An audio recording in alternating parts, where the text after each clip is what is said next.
At the Thanksgiving dinner, my daughter-in-law gave me a mop. "Stop pretending you're sick and clean up," she snapped. "Then you can eat off the floor."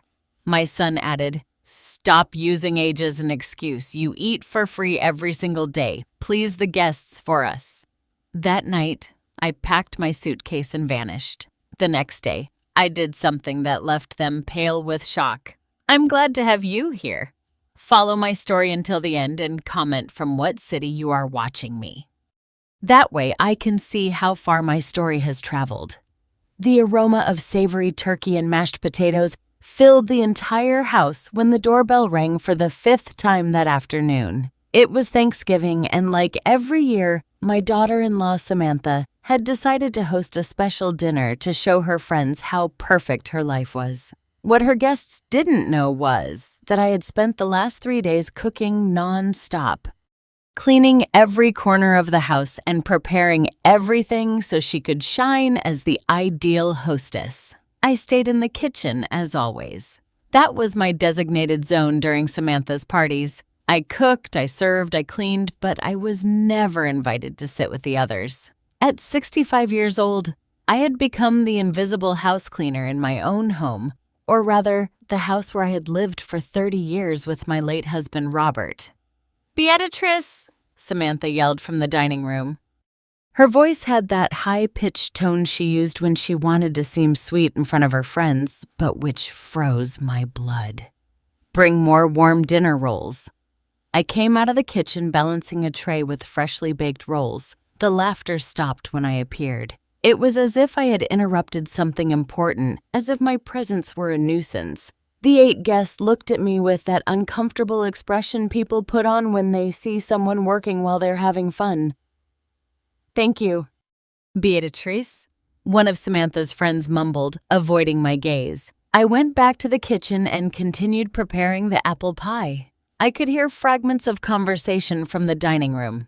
Samantha was bragging about her new job, about the plans to remodel the house, about the trip she and my son Daniel were planning for Christmas. She never mentioned that I existed except to ask for more food or drink. Around 9 o'clock in the evening, when I was washing the first round of dishes, I heard someone spill red wine on the white tablecloth I had hand-embroidered last year. It was my favorite, the one I used on special occasions when Robert was still alive. "Oh no," Samantha exclaimed, but she didn't sound worried. She sounded annoyed. "Beatrice, get over here immediately." I walked out, wiping my hands on my apron. The red stain was spreading across the fabric like fresh blood. My heart sank. "Look what happened," Samantha said, pointing to the stain. "We need you to clean this up right now before it stains permanently." "Yes, of course," I replied, heading toward the closet where I kept the cleaning supplies. "Wait," Samantha said, stopping me with a smile that didn't reach her eyes. She stood up and walked toward the cleaning closet. When she returned, she was carrying something that made me stop breathing, a dirty mop. "Take this," she told me, extending the wet mop to me in front of all her guests. "Since you like cleaning so much, clean this and then you can eat the crumbs off the floor like the dog you are." The silence in the dining room was deafening. I could feel the guests' stares fixed on me, but I couldn't move. The mop dripped dirty water onto my trembling hands.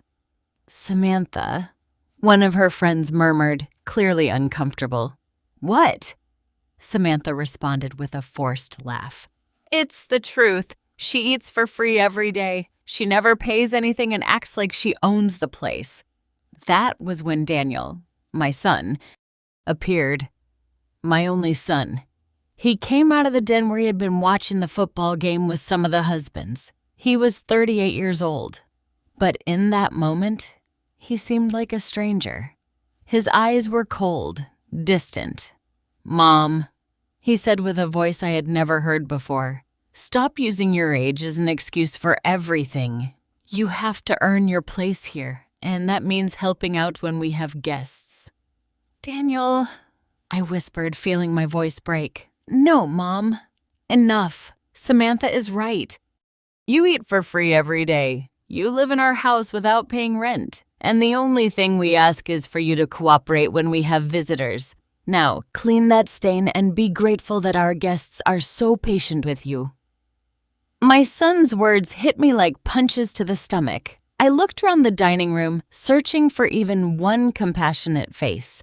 But everyone avoided my gaze. Some looked embarrassed, others simply uncomfortable. But no one said anything.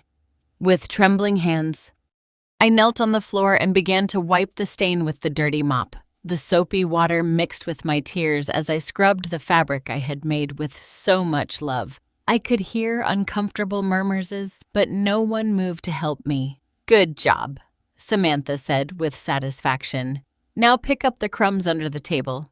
I stayed kneeling, picking up pieces of bread and dirty napkins from the floor while the guests ate above me.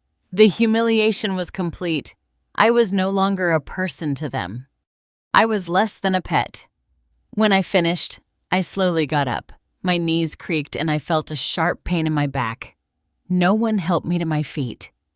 "You can go to your room now," Daniel said without looking at me. "The adults are going to keep talking." I walked to my bedroom with silent steps like a ghost in my own house. Once in my room, I closed the door and sat on the bed I had shared with Robert for so many happy years. I didn't cry. I had no more tears to shed. Instead, I took my old suitcase out of the closet and started packing. Every garment I folded was like closing a chapter of a life that no longer belonged to me. I put away the few photographs I had of Robert, my medicines, and the little clothing I actually liked. I waited until 3 o'clock in the morning when I was sure everyone was asleep. I took my suitcase, left the house keys on the kitchen table, and slipped out the back door without making a sound. The cold air of November hit my face. But for the first time in years, I felt something akin to freedom. The Comfort Inn Hotel on Main Street wasn't the most elegant place in the world, but that first night, it was the most beautiful palace I had known in years. For the first time in a long time, no one was yelling at me. No one was demanding anything from me. No one was treating me like I was invisible. I sat on the single bed, still dressed in the clothes from the day before, and looked at my reflection in the dresser mirror. The woman looking back at me seemed older than 65. She had disheveled gray hair, deep wrinkles of worry, and an expression of exhaustion that I had carried for years without realizing it. When had all this started? At what moment had I stopped being Beatrice Peterson, the woman Robert loved, to become the silent shadow who cleaned and cooked without being seen? The answer hit me like a blow. It had started after Robert's funeral 3 years ago. I remembered that horrible day. Daniel had cried like a small child in the cemetery, clinging to me as if I were his lifeline. "I don't know what I'm going to do without Dad," he had told me between sobs. "Please, Mom, don't leave me alone too." I had been his refuge then. I had cooked his favorite meals, washed his clothes like when he was a child, and tried to fill the void Robert had left in our lives. Samantha, who had only been married to him for 6 months, had seemed understanding at first. "Poor Beatrice." "Oh," she would tell Daniel when she thought I wasn't listening. "It must be so hard to be alone after so many years of marriage." But Samantha's compassion had been short-lived. Within 2 months after the funeral, she was already assigning me tasks. "Beatrice, since you're here all day, could you wash the dishes? Beatrice, I have an important meeting tomorrow. Could you iron my blouse? Beatrice, we're going to have guests this weekend. We need the house to be perfect." And I had accepted everything. I had thought it was temporary, that they just needed time to adjust. I had thought I was helping. But when had Daniel stopped defending me? When had he started to see his own mother as a burden instead of a blessing? I got up from the bed and walked toward the hotel window. The parking lot was empty except for a few cars. It was Friday morning and the world was still functioning normally while I hid in a hotel room trying to understand how I had ended up here. My phone vibrated, a message from Daniel. "Mom, where are you?" "Samantha is worried. We need to talk." I laughed bitterly. Samantha was worried. The same Samantha who had humiliated me in front of her friends the night before. I didn't reply to the message. During the following hours, the messages kept coming. Mom, this is ridiculous. Come home. Beatrice, I know you're upset, but disappearing like this is very immature. Mom, if you don't come back, I'm calling the police. Each message confirmed what I'd begun to understand the night before. To them, I wasn't a person with feelings that could be hurt. I was a possession that had disappeared, an appliance that had stopped working. At noon, I decided to leave the hotel. I needed fresh air and something to eat. There was a small cafe a few blocks away called Grandma's Kitchen, and the name made me smile for the first time in days. The waitress was a woman in her 40s with a genuine smile. What can I get for you? Mom, a black coffee and a ham and cheese sandwich, please, I replied, surprised by how strange it felt for someone to speak to me with respect. Are you visiting town? She asked me as she wrote down my order. Something like that, I murmured. Well, I hope you enjoy your stay. If you need recommendations for places to visit, I am here. When she brought the coffee, I realized I was crying. Not tears of sadness, but of relief. I had forgotten what it felt like to be treated like a human being.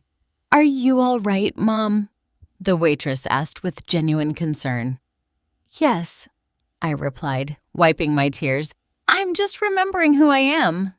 That afternoon, back at the hotel, I made a decision. I took out my old laptop, the one I had used when Robert was alive to manage our finances, and connected to the hotel's internet. It was time to check something Daniel and Samantha didn't know existed. I logged into my personal bank account, the one I had kept separate all these years. Robert had always insisted we have individual accounts in addition to the joint account. A woman should always have her own financial independence, he had told me when we got married. The figure on the screen made me blink several times to make sure I was seeing correctly. $243,822. During the 3 years I had lived with Daniel and Samantha, I had been the one paying most of the house expenses. Robert's life insurance money, my personal savings, the pension I received, it had all gone directly into maintaining the home they believed was theirs. I had paid for the air conditioning repairs last summer, $4,000. I had covered the master bathroom remodel that Samantha urgently needed, $8,000. I had paid the installments on Daniel's new SUV when he had temporary problems with his job, $600 monthly for a full year, and they thought I was living off their charity. My phone vibrated again. Another message from Daniel. Mom, enough with the games. Samantha made your favorite dinner. Come home and we'll talk like adults. This time I did respond. I'm fine, I won't be coming back tonight. The reply came immediately. What do you mean you're not coming back? Where are you going to sleep? In a place where I'm chill, I'm treated with respect. Mom, don't be dramatic. Come home. I turned off the phone and looked back at my computer screen. $243,822. My money, my independence, my future. For the first time in 3 years, I genuinely smiled. On Monday morning, I dialed my bank's number from the quiet of my hotel room. Over the weekend, I had completely ignored the 23 messages and 11 missed calls from Daniel and Samantha. Each message was more desperate than the last, but none included a sincere apology. National Bank. Patricia speaking. How can I help you? Good morning, Patricia. This is Beatrice Peterson. I need to make some important changes to my account and stop all automatic transfers. Of course, Mrs. Peterson, please allow me to verify your account. While I waited, I thought about all the automatic payments I had set up over the last 3 years. The house mortgage, $1,800 monthly. The utilities, electricity, water, and gas, approximately $400 each month. Daniel's car insurance, $250 monthly. The credit cards they used for emergencies, between $500 and $800 each month. Mrs. Peterson, I see here that you have several automatic transfers set up totaling approximately $3,200 per month. Do you wish to cancel specific ones or all of them? All of them, I replied without excitement. I want to cancel every single one effective today. Understood. Is there a particular reason? I only ask because some of these transfers have been active for nearly 3 years. Yes, I said, feeling my voice harden. The reason is that I am no longer going to allow my generosity to be abused. Perfect. I have canceled all automatic transfers. Is there anything else I can help you with? Yes, I want to open a new savings account at a different branch on the other side of the city, and I want to transfer the majority of my money there. After ending the call, I sat in silence for several minutes. It was strange how something as simple as canceling automatic payments felt like a personal revolution. My phone rang. It was Daniel. Hello, I answered with a neutral voice. Mom, you finally answered. We've been worried sick. Where the heck are you? I'm in a safe place. That tells me nothing, Mom. You have to come home. Samantha is very upset. She hasn't been able to sleep since you left. I laughed dryly. Samantha can't sleep. How interesting. Yes, she feels terrible about what happened on Friday. She says it was all a misunderstanding. A misunderstanding. Yeah. You know how Samantha is when she has guests. She gets nervous and sometimes she says things she doesn't mean. But she apologized to me and she wants to apologize to you too. Daniel, I said slowly, your wife made me clean the floor with a dirty mop in front of 8 people and then told me to eat crumbs off the floor like a dog. You were there. You told me I deserved it. There was a long pause. Mom, you're exaggerating. Nobody treated you like a dog. I'm exaggerating. Look, maybe we were a little hard on you, but you've also been very difficult lately, always complaining about everything, acting like you're a victim. I felt the anger beginning to boil in my chest. Difficult? When have I been difficult, Daniel? Well, you're always in a bad mood. You never want to do the things we ask. And the things you ask, I repeated.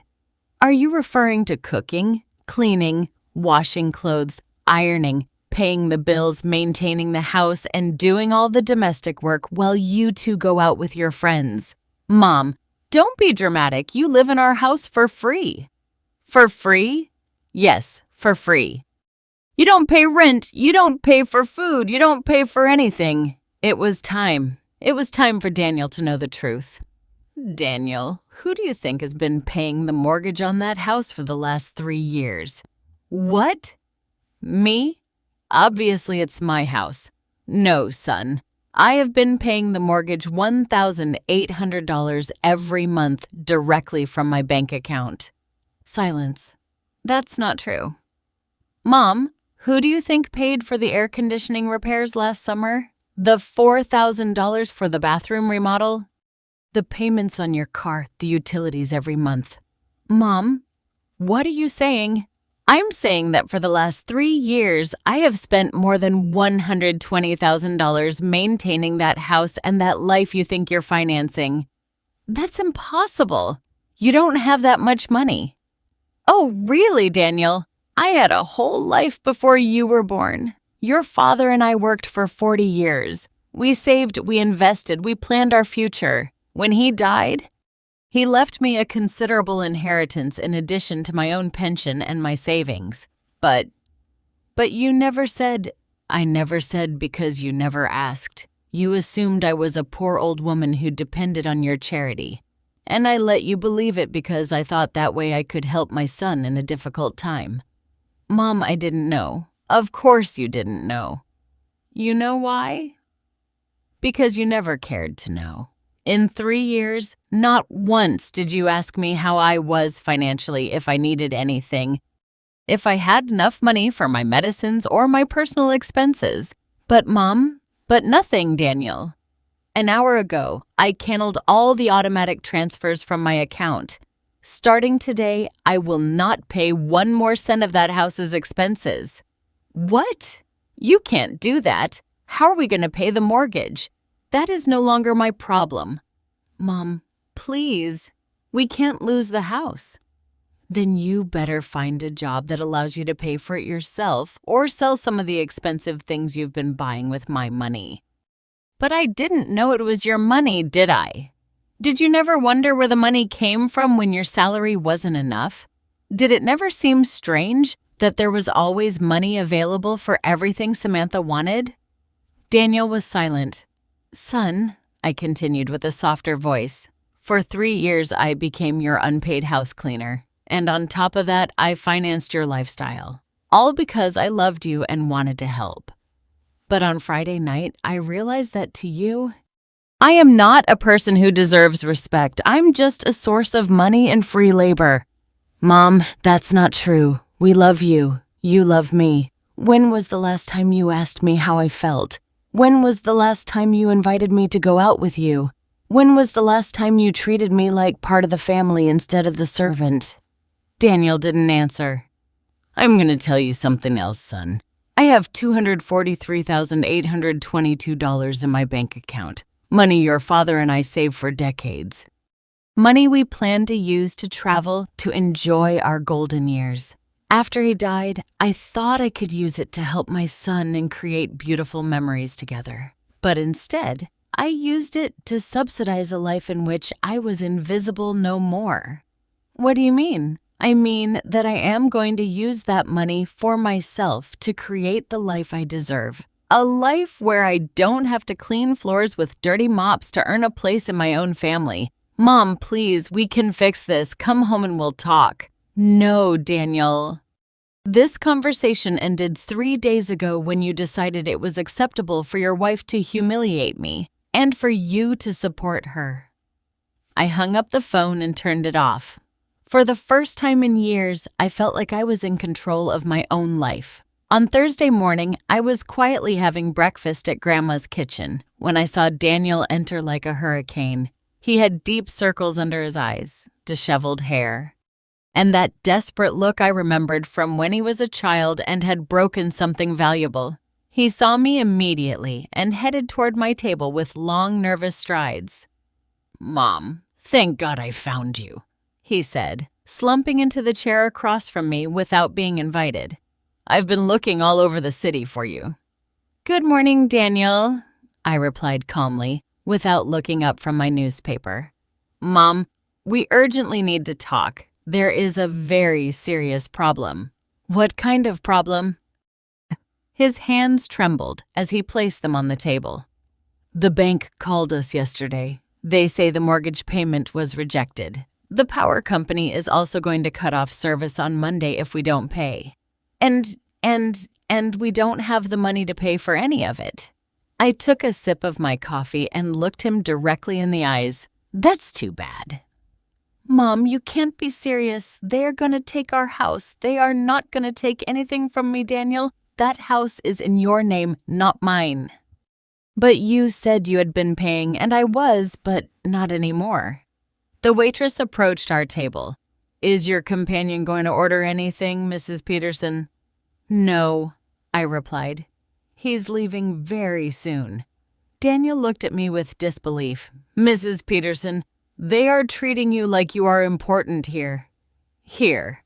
They treat me like what I am, a customer who pays for a service and deserves basic respect.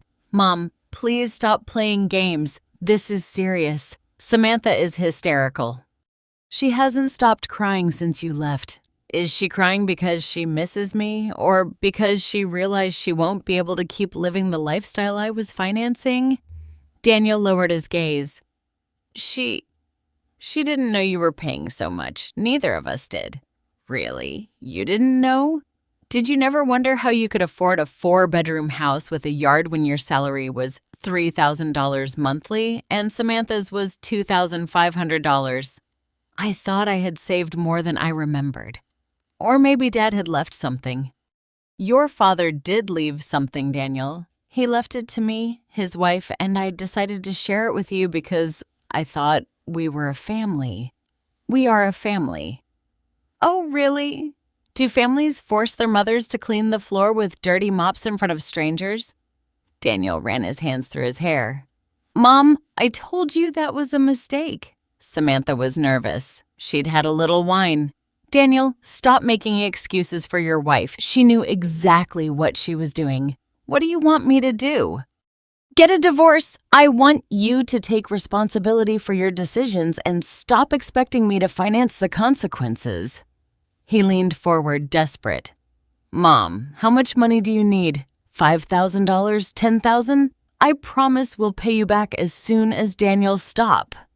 $20,000? Whatever. Just tell me what it costs for you to come back and for things to go back to the way they were.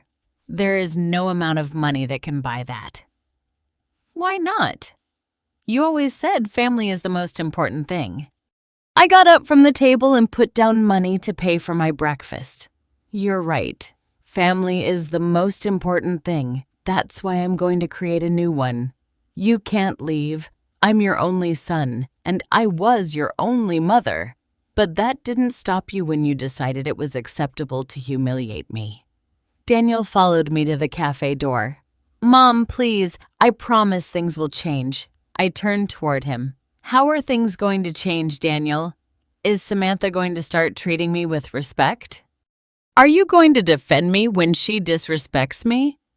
Are you going to invite me to dinner with you instead of having me serve the food? Are you going to ask me how my day was? Yes, all of that, whatever it takes. You don't even believe yourself, son. Mom, you are destroying our family. No, Daniel. Our family was destroyed last Friday when you decided it was appropriate to treat me like a servant. I'm just saving myself from the wreckage. That afternoon, from my hotel room, I called my cousin Helen in Phoenix. Helen and I had been very close when we were young, but after I married Robert and we moved to Dallas, we had lost touch. Beatrice, my goodness, I can't believe it's you. How are you, cousin? Hello, Helen. I'm starting over. What do you mean? I told her the whole story. Helen listened without interrupting, and when I finished, there was a long silence. Beatrice, she finally said, come to Phoenix right now. Seriously? Seriously? I have a big house. I've been living alone since Frank died, and I'd love to have company. Plus, there's a great community of people our age here. Could you start over, Helen? I don't want to be a burden. A burden. Beatrice, you're 65, not 95. You have money, health, and a whole life ahead of you. Besides, you owe me about 20 years of catching up. That night, I booked a plane ticket for the following Monday. On Friday morning, Daniel showed up at the hotel again. This time, he brought Samantha with him. I watched them from my room window, arguing in the parking lot. Samantha was gesturing dramatically, clearly upset. Daniel had that defeated posture he had developed during his marriage. When they knocked on the door, I let them knock for 10 minutes before opening it. Beatrice, Samantha said immediately with tears in her eyes. I need to apologize to you. All right, I replied, keeping the door barely ajar. I made a terrible mistake on Friday. I was nervous about the dinner. I'd had a little to drink, and I said horrible things that I didn't seriously mean. What things didn't you seriously mean, Samantha? When you handed me the dirty mop, when you told me to eat off the floor like a dog, or when you said I was a moocher living for free? Samantha blushed. All of that? None of that was true. It wasn't true that you handed me the mop because I remember it very clearly. No, I mean, yes, it happened, but I didn't mean to be cruel. You were just what? I was just frustrated. Frustrated about what? Samantha looked at Daniel for help, but he avoided her gaze. Well, sometimes I feel like we don't have privacy in our own house. Privacy? How so? Like you're always here. And Samantha, I interrupted her. That house has 4 bedrooms. I live in one of them. You have the rest of the house for your privacy. Yes, but besides that, I cook, I clean, I do the laundry, I maintain the yard, and I pay the mortgage. Is that what bothers you? It's not that. Then what is it? Samantha started to cry. It's just that some I feel like Daniel loves you more than me. And there was the truth. Samantha, I said calmly, I am his mother. A mother's love doesn't compete with a wife's love. They are different. But he always talks about you. He always says I have to be more like you. And that's why you humiliated me. I just wanted you to see that I'm important in this family too. Samantha, you made me clean the floor with a dirty mop and told me to eat like a dog. Do you really think that's the way to show you're important? No. I felt threatened. Threatened by a 65-year-old woman who only wanted to help her son. Daniel finally spoke. Mom, please. Samantha apologized. Can't we just forget this and move on? Forget? Yes, forgive and forget like we've always done in our family, like we've always done. Daniel, how many times in your childhood did your father and I humiliate you in front of other people? Never. But how many times did we treat you like you were less than an animal? None. But Mom, then no, son. It's not something we've always done. It's something you both did to me, and I'm not going to forget it. I closed the door and didn't open it again, no matter how long they kept knocking.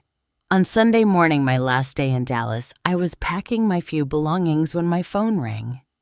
It was a number I didn't recognize. Hello, Mrs. Peterson. This is Mark Johnson. I'm a lawyer. Your son Daniel hired me to talk to you about a family situation.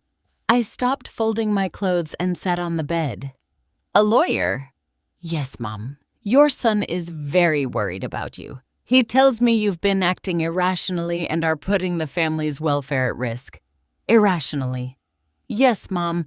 I understand you're upset about some misunderstanding. But cutting off financial support so abruptly is causing serious problems. Your son could lose his house. I laughed, but there was no humor in it. Mr. Johnson, did Daniel tell you why I'm upset? He mentioned there was an argument during a dinner, something about household chores. But Mom, family problems are solved by talking, not by cutting off financial support. Household chores? Yes, that's what he told me, Mr. Johnson. Did Daniel tell you that his wife made me clean the floor with a dirty mop in front of 8 guests and then told me to eat crumbs off the floor like a dog? There was a long pause. No, Mom, he did not mention those specific details. Did he tell you that for 3 years I have been paying the mortgage on his house, all the utilities, the repairs, and practically all their living expenses while they treated me like an unpaid domestic employee? Mrs. Peterson, I understand you are upset, but no, Mr. Johnson, you don't understand anything. My son is paying you to pressure me to return to a situation of abuse, but he is lying to you about the facts. Ma'am, perhaps we could arrange family mediation. There is nothing to mediate. I gave them 3 years of my life, my money, and my dignity. In return, I received humiliation and contempt. I am not going to pay for the privilege of being mistreated. But Mom, your son says you have a moral obligation. Moral obligation. What is a son's moral obligation to his mother? Doesn't it include basic respect? Mrs. Peterson, please consider Mr. Johnson. I am going to tell you something. Tomorrow I am leaving Dallas. If Daniel wants to keep his house, he can get a second job, sell the new car I helped him pay for, or take out a loan. But he is no longer going to use my money to finance a life where I'm treated like trash. I hung up the phone and turned it off. An hour later, someone knocked on my room door so hard I thought they were going to break it. Beatrice, open the door. I know you're in there. It was Samantha, but her voice sounded different. There were no more tears or apologies. She sounded furious. Open the damn door. We need to talk. I opened the door slowly. Samantha was there with disheveled hair, red eyes, but no longer from sadness, but from rage. What do you want, Samantha? I want you to stop acting like a victim and come home. Excuse me? You heard me. I'm tired of this drama. I made a mistake. I apologized, but you keep acting like it's the end of the world. Samantha, you humiliated me in front of strangers. It was one night. One damn night, and for that, you're going to destroy our lives. I am not destroying anything. I'm just stopping financing your life. It's the same thing. Without your money, we're going to lose everything. That's your problem, not mine. Samantha moved closer, her voice turning venomous. You know what I think? I think you're jealous. Jealous? Yes. Jealous that Daniel loves me and not you. Jealous that we have a happy life without needing you to control everything. Samantha, you just admitted that you need my money to maintain that happy life. That's not what I meant. It's exactly what you meant. You know what? You're a bitter old woman who can't accept that her son doesn't need her anymore. If Daniel doesn't need me, then there's no problem with me leaving. But we need your money. There was the truth. Samantha realized what she had said and tried to fix it. No, I meant you said exactly what you thought. You don't need me. You just need my money. Beatrice, don't be ridiculous. Samantha, for 3 years I lived in that house feeling like I was in the way, that I was a burden, that they had to put up with me out of charity. But it turns out it was the other way around. You were the ones living off my charity. That's not true. No. With what money were you going to pay the mortgage this month? Samantha didn't answer. With what money are you going to pay the utilities? Silence. With what money are you going to buy groceries? Okay. Yes, we need your money. Are you happy now? I am not happy, Samantha. I'm sad. I'm sad that my only son sees me only as a source of money. That's not true. No. Then tell me, when was the last time Daniel and you invited me to go out with you? When was the last time you asked for my opinion on something important? When was the last time you included me in a conversation that wasn't about household chores? Samantha opened her mouth, but nothing came out. Do you know the difference between a house cleaner and me? The house cleaner gets a salary and has days off. Beatrice, enough. No, Samantha, enough of you. Enough of being invisible in my own family. Enough of paying for the privilege of being mistreated. If you leave, Daniel will suffer. Daniel will learn to be responsible for his own decisions. You're going to force him to choose between his wife and his mother. No, Samantha, I'm going to free him from the obligation of supporting a mother who no longer wants to be supported. You can't do this. I already did. Samantha looked at me with an expression I had never seen before. It was pure hatred. You know what? You're right about one thing. We never wanted you in that house. You were always a burden. Daniel only put up with you because he felt guilty. Thank you for your honesty. And another thing, you're selfish. Daniel is your only son and you're abandoning him. Samantha, I said calmly. Daniel abandoned me first. Last Friday, when he decided it was acceptable for you to treat me like an animal, he chose his side. Now I'm choosing mine. This isn't over. You're right. It's not over. It's gonna get much worse for you. What do you mean? I mean that tomorrow I am leaving Dallas forever. And when I leave, you are gonna realize everything you lost. Not just my money, Samantha. You are also going to lose the only person who loved you unconditionally. I don't care, I know. That is exactly the problem. Samantha left, slamming the door so hard the walls shook. That night, Daniel called for the last time. Mom. His voice sounded broken. Samantha told me what you talked about. Please don't leave. I already bought the ticket. Son, we can fix this. Samantha promised to change. I'm going to change too. Daniel, do you want me to come back because you love me or because you need my money? A very long pause. Both things, he finally admitted. Thank you for being honest, Mom. I can't lose the house. Then find a way to pay for it without my help.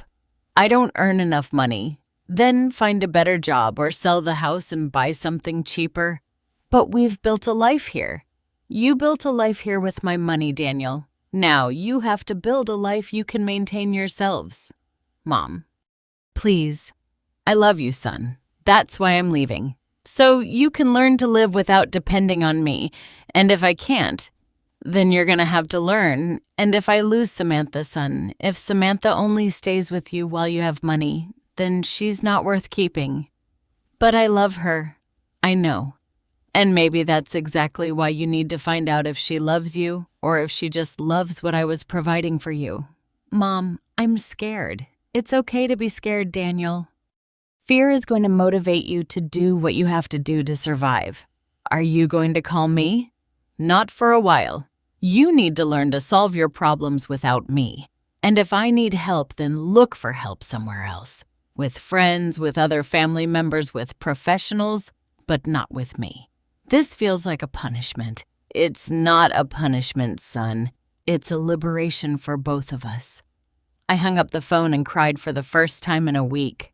But they weren't tears of sadness. They were tears of relief.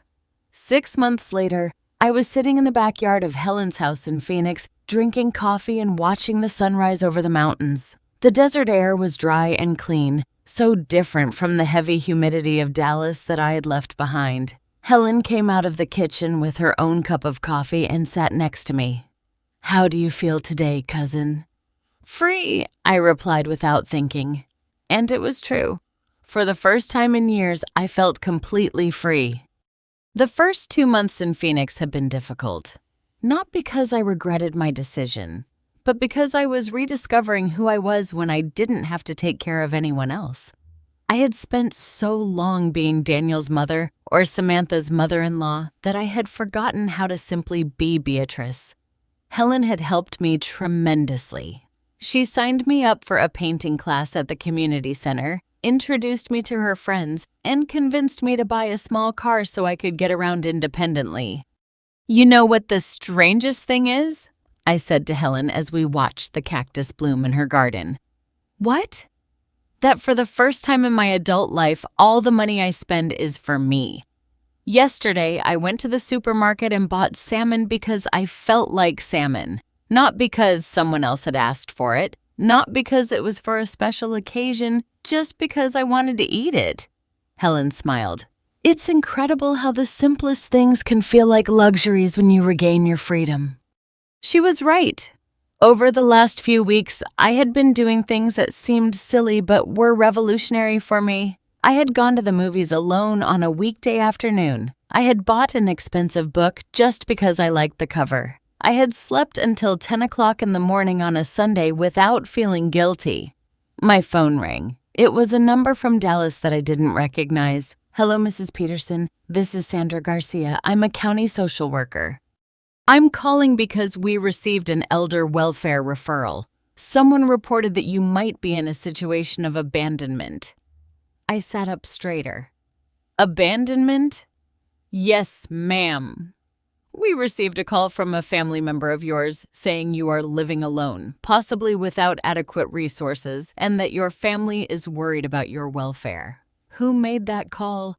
"I cannot reveal that information, but I need to ask you, are you sure of where you are currently living? Do you have access to food, medicines, and adequate medical care?" "Mrs. Garcia, I am living very comfortably with my cousin in Phoenix. I have access to everything I need and more. Could you provide me with an address where they can verify this?" I gave her Helen's address and my phone number. "Mrs. Peterson, do you have adequate financial resources?" "I have more than $200,000 in my personal bank account." "Oh." Her voice changed completely. "Well, that is very different from what was reported." "What exactly did they report?" "They reported that you had left home without money, that you might be living on the street or in inadequate conditions, and that you were refusing to accept help from your family." "Mrs. Garcia, I left my son's house because I was being mistreated. I have my own money, my own independence, and I am living exactly where I want to live." "I understand. Well, there is obviously no emergency situation here. I apologize for bothering you." "Wait, Mrs. Garcia. May I ask something? Is it common for children to report their parents as abandoned when the parents simply move out?" "No, Mom. Generally, we receive these types of reports when there is financial abuse or genuine neglect.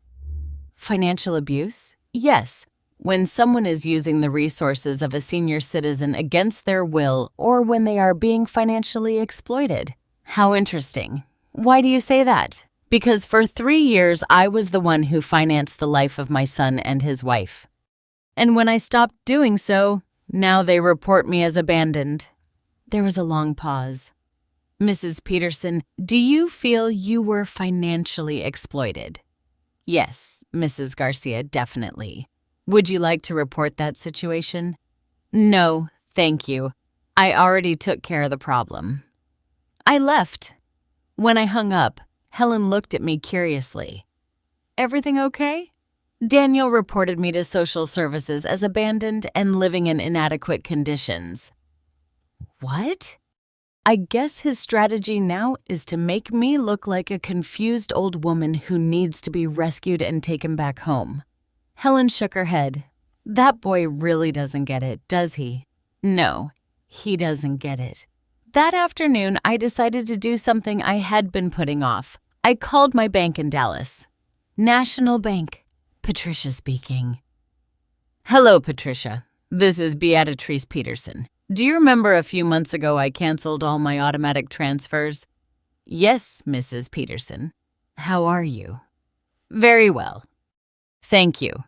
Patricia, could you tell me if anyone has tried to access information about my account? Let me check. Yes, ma'am. Last month we received a call from someone claiming to be your son asking about the status of your account. We also received a visit from a young woman who claimed to be your daughter-in-law asking if you had any will or trust registered with us. What did you tell them? We didn't give them any information, of course. All your account information is private. Did they seem desperate? Well, Mom, the young man who called sounded very worried. He kept asking if there was any way he could help you manage your finances because he was worried about your mental well-being and the young woman. She specifically asked if you had any debts, if someone might be responsible for paying them if something happened to you, and if there was any way they could have access to your funds in case of emergency.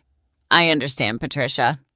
I want to make sure that absolutely no one but me has access to any information about my account. It is already set up that way, Mrs. Peterson.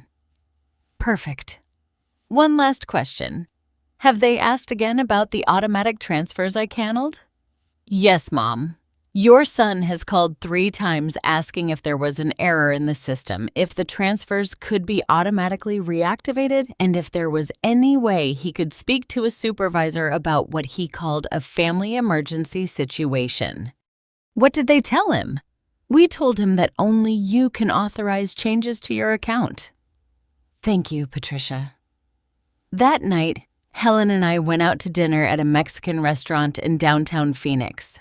It was the first time in years I had gone out to dinner without worrying about how much it cost, without feeling like I had to justify the expense, without thinking about who would be waiting for me at home for me to serve them dinner. Beatrice, Helen said as we ate, I have to tell you something. You look 10 years younger than when you arrived here. Seriously? Seriously, when you arrived, you had this expression like you were apologizing for existing. Now you look like the Beatrice I knew when we were young. I feel like that Beatrice too. Do you regret anything? I regret waiting so long to leave. 3 weeks later, Helen entered my room with a strange expression. Beatrice, there's someone at the door who says he's your son. My heart raced. Daniel is here. Yes. And he brought a woman. I assume it's Samantha. I walked down the stairs slowly. Through the living room window, I could see Daniel standing on Helen's porch. He looked terrible. He had lost weight, had deep circles under his eyes, and his clothes were wrinkled. Samantha was next to him, but she looked different too. Her perfect hair was a mess, and she was wearing cheap clothes. I opened the door. Hi, Mom. Hello, Daniel. Can we talk? What do you want to talk about? Mom, we lost the house. I'm sorry for you. Samantha left me. I looked at Samantha, who was standing behind Daniel with her arms crossed. Then why is she here? She came back yesterday. She says if you come back with us, she'll stay too. I looked at Samantha directly. Is that true, Beatrice? Samantha said with a voice that tried to sound sweet but came out forced. We made mistakes, both of us, but we're family and families forgive each other. Where are you living now? In a small apartment, Daniel replied. Only 1 bedroom. But if you come back, we can look for something bigger. Between the 3 of us, we can afford something better between the 3 of you. Yes, well, you have more resources. So, stop right there, Daniel. What? Did you come all the way to Phoenix to ask me for money? No, Mom. We came to ask you to come home. To what home? You said you lost the house. Well, to ask you to come back with us so you can pay for a bigger apartment. Daniel lowered his gaze. Mom, we can't do this alone. Why not? Because we don't earn enough money. Samantha doesn't work. I lost my job, Samantha murmured. Why? Because I missed a lot of work when I was depressed after you left. Were you depressed because you missed me or because my money ran out? Samantha didn't answer. Daniel, I said calmly, why did you report me to social services as abandoned? Because I was worried about you or because you thought that if I was declared incompetent, you could gain access to my money? Mom, no, I would never. Daniel, your bank called me. They said you went 3 times asking about my accounts. I just wanted to make sure you were okay. And Samantha went to the bank asking about my will. Samantha blushed. You are here because my money ran out and you can't live without it. That's not true, Daniel protested. No. Then let's do an experiment. I will give you $5,000 in cash right now, and I don't want to hear from you again for 5 years. If you are truly only concerned about my welfare, that should be enough to reassure you. Daniel and Samantha looked at each other. 5,000? Samantha asked. Isn't that enough for your emergency? Well, it's just that we need more than that for the deposit on a new apartment.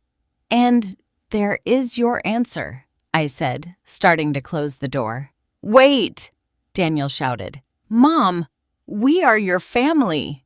No, I replied calmly. You are 2 adults who never learned to be responsible for your own lives because you always had someone to rescue you. But we need you. You don't need me. You need my money. And that is exactly why you are never going to have it. I closed the door and leaned against it, listening as they argued on the porch for several minutes before finally leaving. Helen appeared beside me. Are you okay? Perfectly fine. Don't you feel guilty? Not at all. For the first time in years, I don't feel guilty about absolutely anything. That night, sitting on the patio watching the desert stars, I thought about the path I had traveled. 6 months ago, I was an invisible woman working for free in a house where I wasn't welcome, paying for the privilege of being mistreated. Now, I was a free woman with my own money, new friendships, and a whole life ahead of me. I had lost my son, but I had regained my dignity. I had lost my role as a mother, but I had rediscovered my identity as a woman. I had lost a toxic family, but I had gained an authentic life. And for the first time in years, that seemed like a perfect exchange. The next day, I enrolled in a photography class and bought a new car, not because I needed it, but because I wanted to, and that I decided was the difference between living and merely surviving.